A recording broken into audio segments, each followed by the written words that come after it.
সালামু আলাইকুম। কেমন দেখছেন বাংলাদেশের বর্তমান প্রেক্ষাপট? বুলডোজার ঝড় সবকিছুকে এলোমেলো করে দিয়েছে। তবে শেখ হাসিনা একটা ভুল করছেন বা সঠিক করছেন এটা আমি কোনভাবে মাপবো? তার ওই দিনের বক্তব্যকে কেন্দ্র করে গেল ৬ মাসের মধ্যে যে রাজনৈতিক দলগুলোর সাথে বৈষম্য বিরোধী ছাত্র আন্দোলনের যে একটা বিভাজন তৈরি হয়েছিল, মানে রাজনৈতিক দল বলতে আমরা বিএনপির সাথে বৈষম্য বিরোধী ছাত্র আন্দোলনের বিভিন্ন ইস্যুতে আমরা যে বিভাজন দেখেছি এবং তাদের অনেক দাবি দাওয়া লাইক রাষ্ট্রপতির পদত্যাগ, আরও বিভিন্ন ইস্যুতে সংবিধান পরিবর্তন, এছাড়াও ধরেন আরও অনেক ইস্যুতে আমরা দেখেছি বিএনপি বরাবরই কাউন্টার করে আসছিলেন। ইভেন এই আন্দোলনের কে মাস্টার মাইন্ড, কারা ক্রেডিট নেবে, এটা নিয়ে কিন্তু বিএনপি বারবার কথা বলছিলেন। তো একটা পর্যায়ে এমন অবস্থান তৈরি হচ্ছিল যে সাংঘর্ষিক অবস্থানে বিএনপির সাথে বৈষম্য বিরোধীরা কথাবার্তা থেকে শুরু করে রাজপথে কিন্তু সংঘর্ষের একটা আশঙ্কা করা হচ্ছিল। কিন্তু এর মাঝখানে শেখ হাসিনার এক বক্তব্যকে কেন্দ্র করে আবারও সবগুলো রাজনৈতিক দল একঘাটেই পানি খাচ্ছে। যে দূরত্ব ছিল সেই দূরত্বের জায়গায় পরিবর্তন হয়ে গেছে, রাতারাতি প্রেক্ষাপট বদলে গেছে। বিএনপির যে সকল নেতারা আওয়ামী লীগকে নিষিদ্ধ করা, শেখ হাসিনাকে বাংলাদেশে এনে ফাঁসির মঞ্চে দাঁড় করানো, আরও নানান ধরনের ইস্যুতে অনেকটা শিথিল ছিলেন, নির্বাচনে আওয়ামী লীগের কি বলে যে পার্টিসিপেশনকে কেন্দ্র করে অনেকটা শিথিল ছিলেন, সেখানে ম্যাজিকের মতন এই বুলডোজার ভেকুর নমুনা দেখা বিএনপির মধ্যে একটা ভয় কাজ করে গেছে। আর এই বিষয়ে আপনি দেখেন বিএনপির মেজর হাফিজ ছাড়া আসলে কেউ কোনো কথা বলেননি, হয়তো খুব শীঘ্রই বলবেন। আবার জামাত ইসলামও তারা নাকি একটা মিটিং করছে যে এই বিষয় নিয়ে তারা দলীয় একটা বক্তব্য দেবে। বিএনপির একদম ঊর্ধ্বতন কিছু নেতা আছেন, জনাব অ্যানি সাহেব, গতকালকে তিনি একটা বক্তব্য দিয়েছেন। তার এই বক্তব্য যদি বিএনপির বক্তব্য হয় তাহলে ব্যাপক নার্ভাস অবস্থায় আছে বাংলাদেশ জাতীয়তাবাদী দল।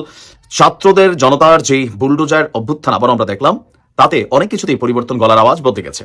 যারা বলছে যে আওয়ামী লীগকে নিষিদ্ধ করতেই হবে, আওয়ামী লীগকে নিষিদ্ধ করতে হবে, বিএনপির অ্যানি সাহেব বলছেন যে ছাত্রদের সাথে আমরা রাজপথে ছিলাম, আছি, থাকবো, আগামী দিনেও আমরা ছাত্রদেরকে নিয়ে নতুন একটা দেশ সুন্দরভাবে গড়ে তুলবো, আগামীর বাংলাদেশ হবে আওয়ামী লীগ মুক্ত।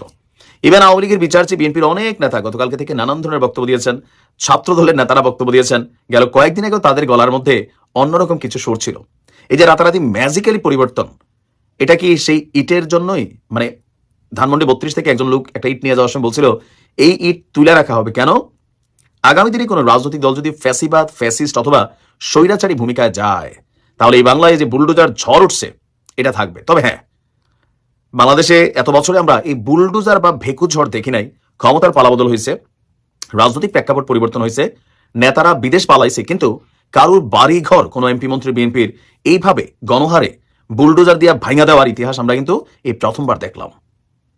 আগামীতে হয়তো এগুলা আরো বড় আকারে আসবে, কারণ 16 বছর বিএনপি অনেক ধরনের মামলা খাইছে, হামলার শিকার হয়েছে, কিন্তু কোনো এমপি মন্ত্রীর বাড়িঘর, ব্যবসা প্রতিষ্ঠান এভাবে বুলডোজার আমরা চলতে দেখে নাই। তো বাংলাদেশে একটা ট্রেন্ড আছে কি, আপনি যেটা দেখা দিয়ে যাবেন এটা আগামীতে আরো 5 গুণ তৈরি হবে, কারণ একটা ভয় তো তৈরি হচ্ছে।